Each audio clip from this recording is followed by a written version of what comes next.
పూర్తి వివరాలకు చదవండి రేపటి అక్షర శిల్పం దినపత్రికలో.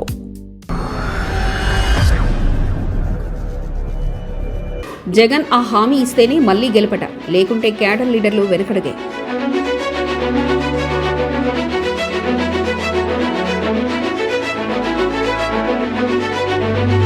గత ప్రభుత్వ హయాంలో తీసుకున్న నిర్ణయాలు వెనక్కు తీసుకుంటానని ముందు చెప్పాల్సిందేనా?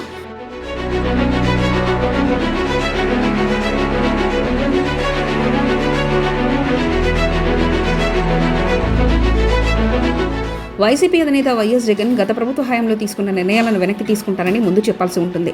అప్పుడే నేతల్లో కాస్త ధైర్యం కలుగుతుంది. 2019 ఎన్నికల్లో తొలిసారి అధికారంలోకి వచ్చిన తర్వాత జగన్ తీసుకున్న అనేక నిర్ణయాలు ఆయన ఓటమికి కారణాలయ్యాయి.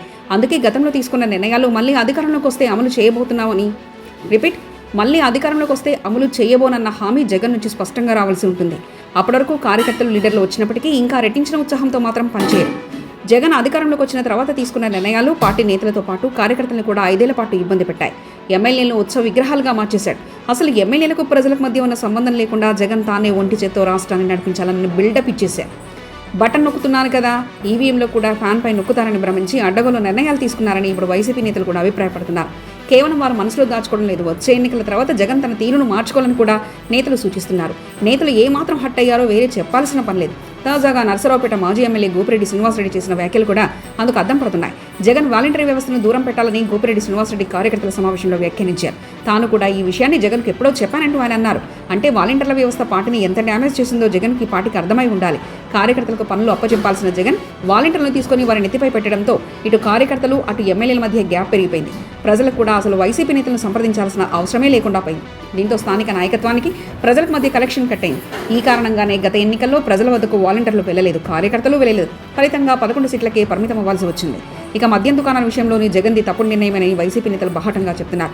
ఎప్పుడు లేనిది చరిత్రలో తొలిసారి ప్రభుత్వం మద్యం దుకాణాలను నిర్వహించడమేంటని, ఆ దుకాణాలుంటే వేలంలో తాము సాధించుకుని 10వ పరకు సంపాదించుకునే అవకాశాన్ని కూడా జగన్ పోగొట్టారని ద్వితీయ శ్రేణి నేతలు కూడా అభిప్రాయపడుతున్నారు.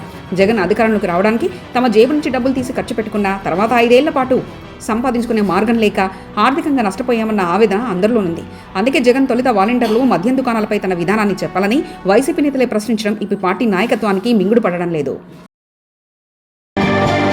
మరిన్ని కథనాల కోసం సబ్స్క్రైబ్ చేసుకోండి మీ అక్షర శిల్పం.